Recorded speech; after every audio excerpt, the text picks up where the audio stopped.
Chairman CP राय साहब, vice chairman Manish Singhvi जी, हमारे प्रवक्ता आदरणीय पांडे जी, प्रमोद जी, और यहाँ उपस्थित हमारे सचिन जी, सुधा जी, और यहाँ उपस्थित हमारे सभी पत्रकार भाइयों बहनों, चाहे साथी, सभी हमारे सामान्य कार्यकर्ता, आप सबको होली की शुभकामनाएं। आप सबको रमजान के पवित्र महीने की मुबारकबाद।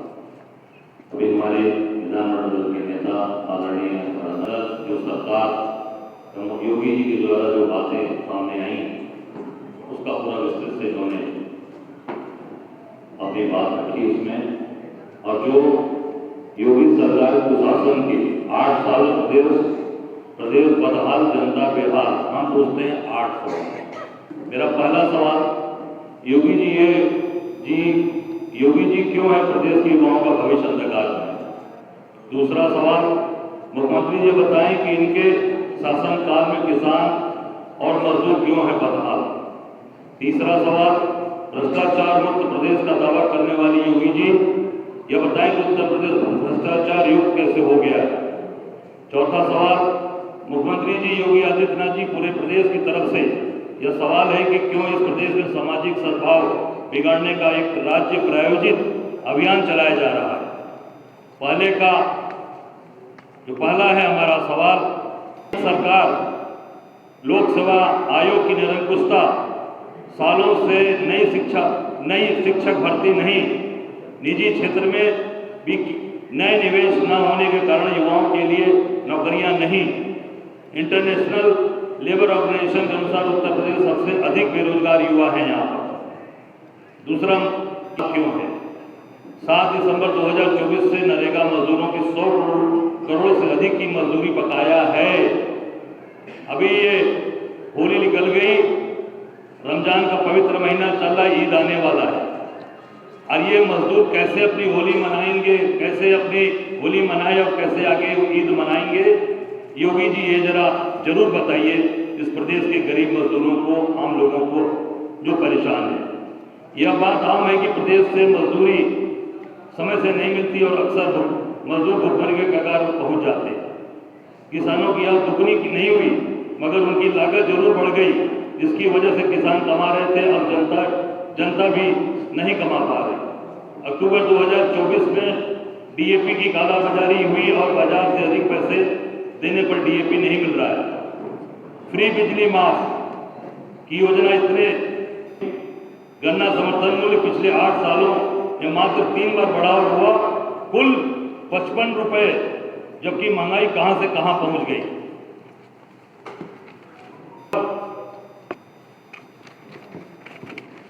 भ्रष्टाचार मुक्त प्रदेश का दावा करने वाले योगी जी ये बताएं कि उत्तर प्रदेश भ्रष्टाचार युक्त कैसे हो गया? सबसे महत्वपूर्ण अधिकारी अभिषेक प्रकाश कमीशन खोरी में, उनके ऊपर अब आप जांच बैठा रहे हैं, उनकी जांच करवा रहे हैं। इतने साल तक आपने उनको आशीर्वाद दिया, इतने साल तक ये ड्रीम प्रोजेक्ट इन्वेस्ट यूपी के कर्णधार हैं, अब इनकी जांच हो रही है। क्यों? क्योंकि नहीं हुआ, बंदर बाट नहीं हुआ, कायदे से सबके बराबरी की हिस्सेदारी नहीं मिली, इस नाते उनकी जांच होगी, और जब कायदे से माल मिल जाएगा तो फिर वो जांच ठंडे बस्ते में डाल दी जाएगी। सच है कि पूरे प्रदेश में कोई ऐसा विभाग नहीं है जहां बिना घुसखोरी कमीशन खोरी के काम नहीं रहा, चाहे वो थाना हो, तहसील हो, चाहे वो प्रशासनिक अधिकारी हो, चाहे वो कोई स्थान, बिजली विभाग हो, हर जगह आप देख सकते हैं कि पूरी तरीके से भ्रष्टाचार हावी है। सबसे महत्वपूर्ण, कुंभ से कोरोना तक रामपथ से इन्वेस्ट धंसती हुई सड़कों की तस्वीरें वायरल हो रही है।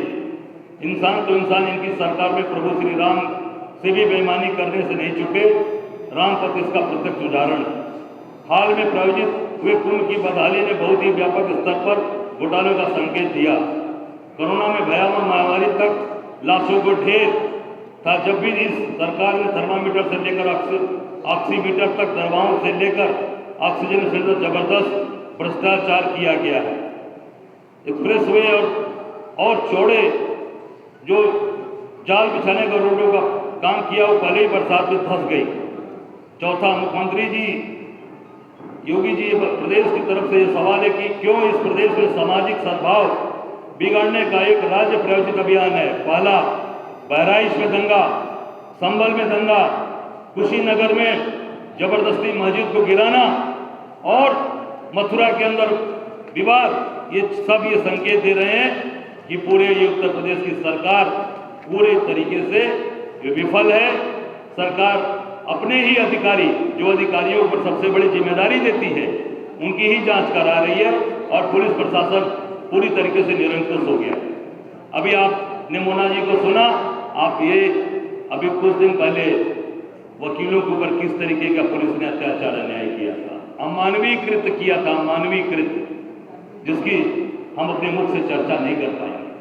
आप सब जानते हैं कि क्या हाल हो रखा है पूरे प्रदेश के अंदर, लगातार अत्याचार अन्याय, और इनके लोग कर रहे हैं, इनके मंत्री कर रहे हैं, इनके चुने हुए जनप्रतिनिधि कर रहे हैं। एक विधायक अपना कपड़ा फाड़कर या फाड़ा गया या फाड़कर, कोई नंद गुजर हैं पश्चिम में, वो लगातार इस सरकार पर खुद हमला कर रहे हैं और अभी फटे कपड़े सुन रहे पहन के घूम रहे हैं। योगी जी वो आपके 8 साल में आते हैं कि नहीं आते हैं आपके विधायक? आप उनको सही कपड़ा कब पहनाएंगे? उनको सिला हुआ कपड़ा कब पहनाएंगे? अपने विधायकों की रक्षा नहीं कर पाने वाली सरकार, अपने खुद के लोगों के साथ न खड़े होने वाली सरकार 8 साल पे विशाल का डंका बजा रही है। ये पूरी तरीके से फेल है, पूरी तरीके से ये आम जनता के सामने ये पूरी तरीके से एक्सपोज हो चुकी है। और सारी बड़ी बड़ी बातें करने वाले, आज मैं तो नहीं कहना चाहूँगा कि ये मुख्यमंत्री जी 8 साल जो बेमिसाल है, 8 साल बेहाल है, और मुख्यमंत्री जी को तत्काल एक दिन भी रहने का अधिकार नहीं है। उनको इस्तीफा देकर मठ चले जाना चाहिए, क्योंकि वो उनके लिए सही स्थान है। जनता के सुख दुख के में उनसे कोई वास्ता नहीं। तो परिवार, बीवी, बच्चा कैसे लोग पालते हैं, कैसे आप सब लोग चलाते हैं, उससे उनका कोई सरोकार नहीं। तो उनको निश्चित तौर से अब उनका मठ जाने का समय, इस्तीफा देकर हम सब लोग, मैं मांग करता हूं कि इस्तीफा देकर उनको मठ चले जाना चाहिए। बहुत बहुत धन्यवाद। कोई सवाल हो तो जवाब निश्चित तौर से।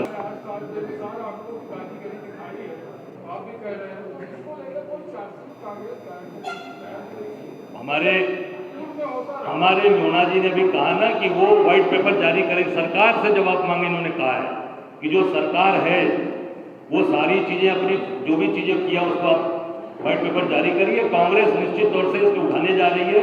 हम पूरे अपने 17 मंडल पर हमारे कार्यकर्ता प्रेस करेंगे और सड़कों पर इनको हम एक्सपोज करेंगे। निश्चित तौर से अभी हम आप सबके माध्यम से ये 3 दिनों में हम प्रेस कॉन्फ्रेंस अपने 17 मंडल पे करेंगे और जनता को बताएंगे। उसके बाद हम इन सभी इश्यूज को लेकर हम सड़कों पर उतरेंगे और इनके मंत्री, इनके सरकार को हर चक्की चौराहे पर घेरेंगे, उनसे जवाब मांगेंगे। 8 सवाल का 8 जवाब ये हमने दिया है कि 8 साल ये पूरी तरीके से ये फेल हो चुके हैं और बेहाल है हमारा प्रदेश। और उसी क्रम में अभी एक और आपसे वो अभी एक चीज प्रस्तुत करूंगा मैं अभी थोड़ी देर में, जो इनके अभी ये उत्तर प्रदेश कांग्रेस कमेटी के हमारे अध्यक्ष अजय राय जी, हमारे मीडिया के चेयरपर्सन, उनके सहयोगी और सभी हमारे साथी जो आज हमारे साथ इस बहुत ही महत्वपूर्ण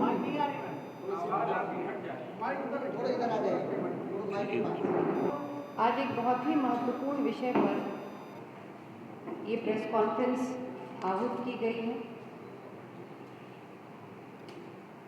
8 साल का बेमिसाल होने का दावा सरकार ने किया, पर मैं इतना जरूर कहूंगी कि 8 साल में उत्तर प्रदेश को योगी सरकार ने केवल असुरक्षा दी है, अविश्वास दिया है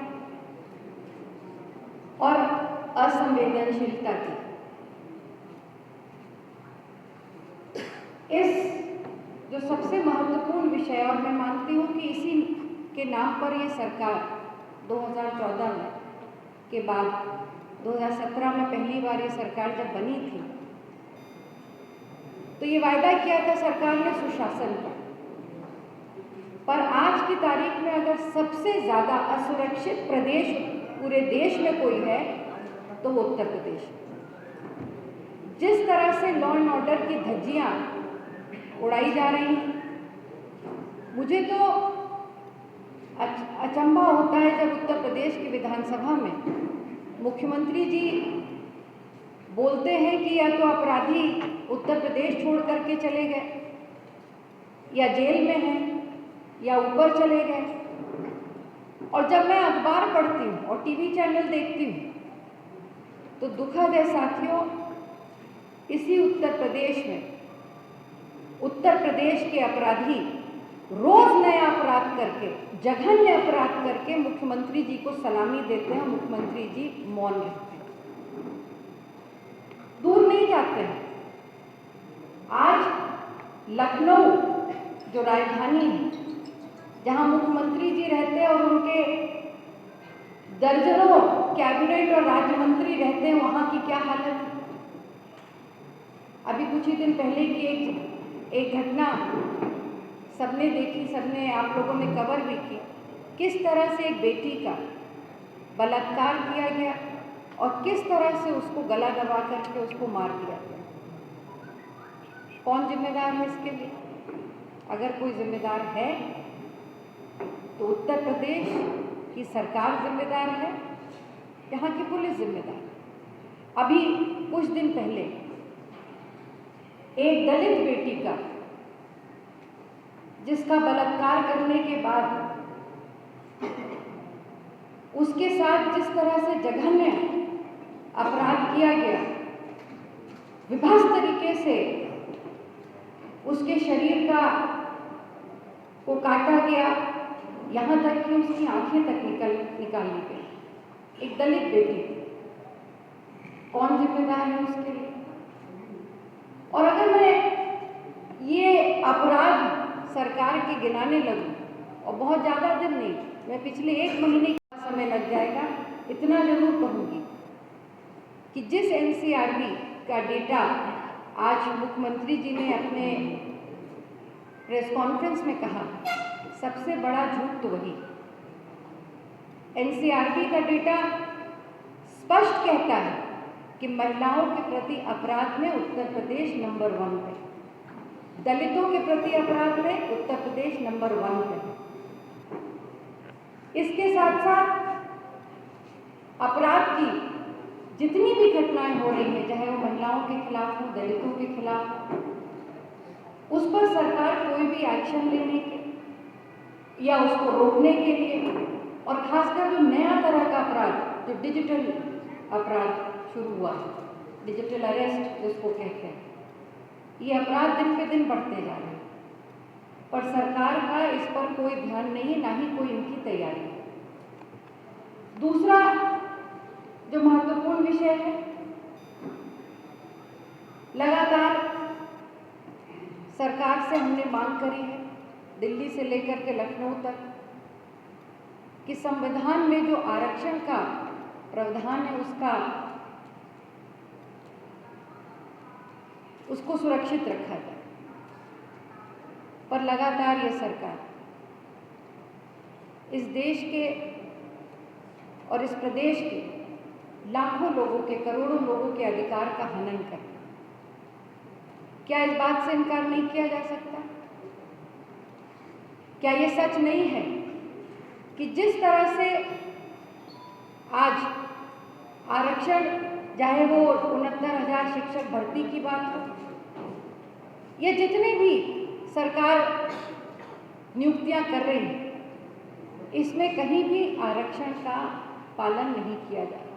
और खासकर जो एक सबसे बड़ी विभीषिका बन करके आज तैयार हुई है, वो है ये कॉन्ट्रैक्ट वर्कर्स की।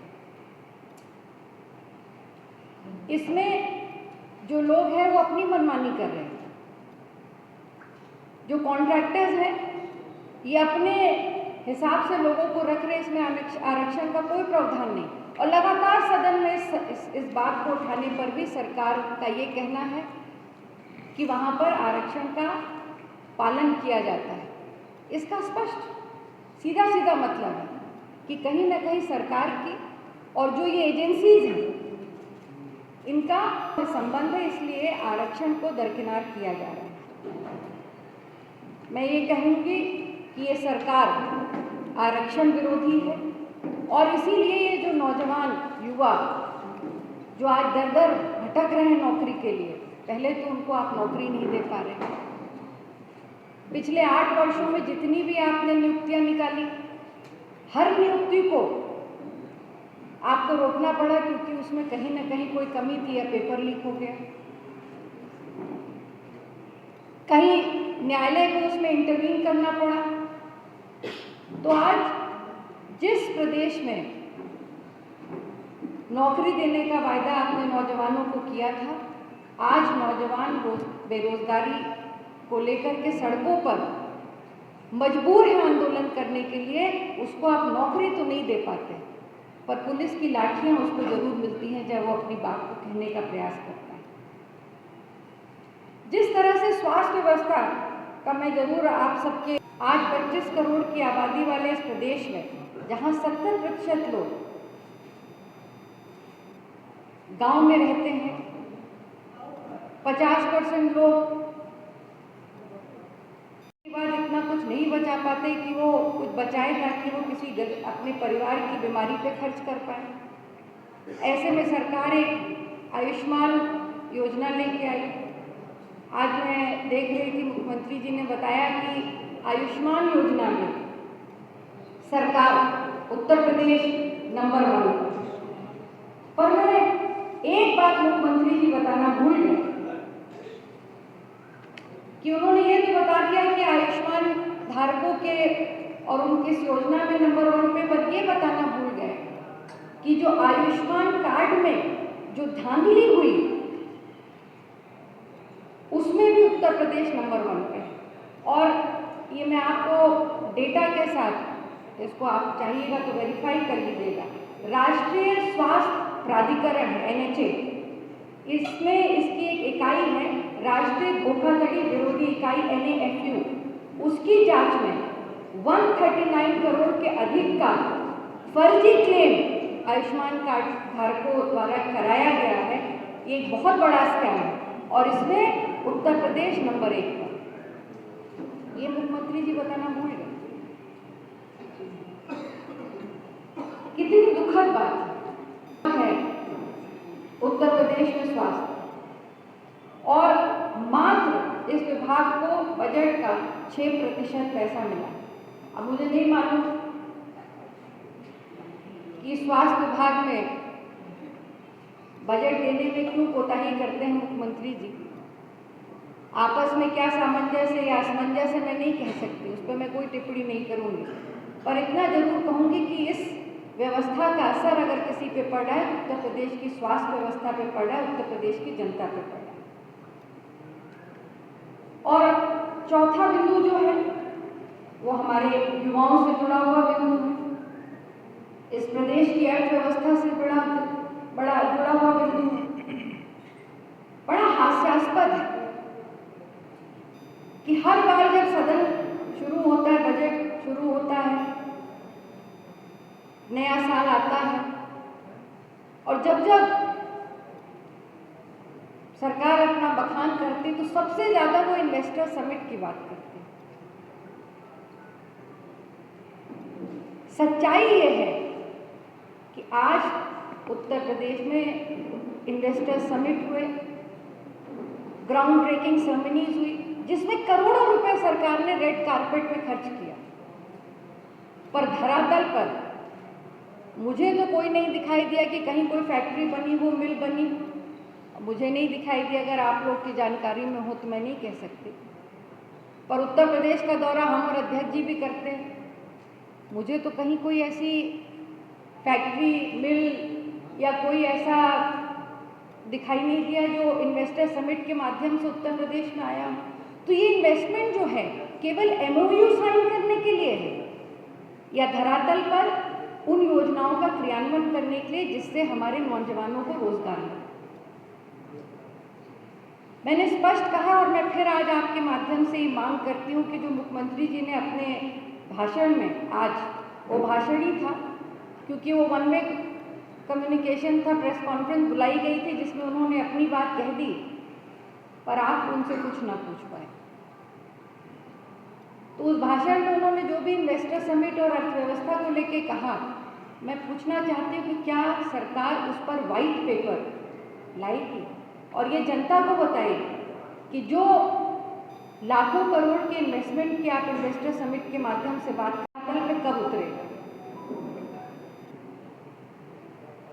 मैं सरकार 9 लाख करोड़ का बजट लाई और हर बार बजट बढ़ जाता है और जिसका बखान सरकार करती है कि ऐतिहासिक बजट लेकर के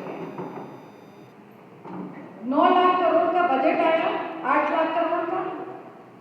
पर ये भी मुख्यमंत्री जी अपने आपसे अपने वक्तव्य में ये बताना भूल गए कि इसी प्रदेश उत्तर प्रदेश की सरकार पर 9 लाख करोड़ का कर्जा भी, जितने का बजट है उतना कर्जा, उससे ज्यादा कर्जा है।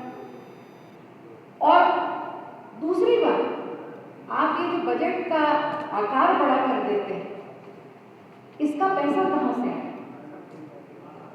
इसका पैसा अतिरिक्त बोझ डालकर आप टैक्स के माध्यम से जनता से ही तो लेंगे।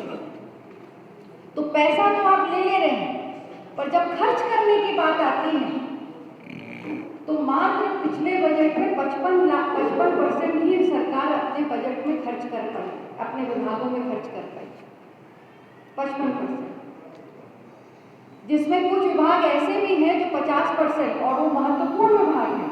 पीडब्ल्यूडी जैसे विभाग में, कृषि जैसे विभाग में, ये किसान प्रधान प्रदेश है, 50% ही सरकार कृषि विभाग में खर्च कर पाई। तो पूरी तरह से सरकार की न नीयत है, न नीति है और न ही कोई दृष्टिकोण है। और 8 साल का जो ढिंढोरा सरकार पीट रही है अपनी उपलब्धियों का, ये कुछ नहीं है, ये वैसे ही झूठ का पुलिंदा है, ये वैसे ही इबारत में जो सफेद कागज पर झूठ की क्याली शाही से लिखी गई, जिसका ढिंढोरा आज मुख्यमंत्री जी ने 8 साल के अपने उपलब्धियों में गिनाया है। ये सरकार पूरी तरह से उत्तर प्रदेश की अर्थव्यवस्था को संभालने में, कानून व्यवस्था को संभालने में, नौजवानों को रोजगार देने में ध्वस्त हो चुकी है और कुछ भी नहीं। मैं माननीय अध्यक्ष जी से अनुरोध करूंगी कि बाकी के जो हमारे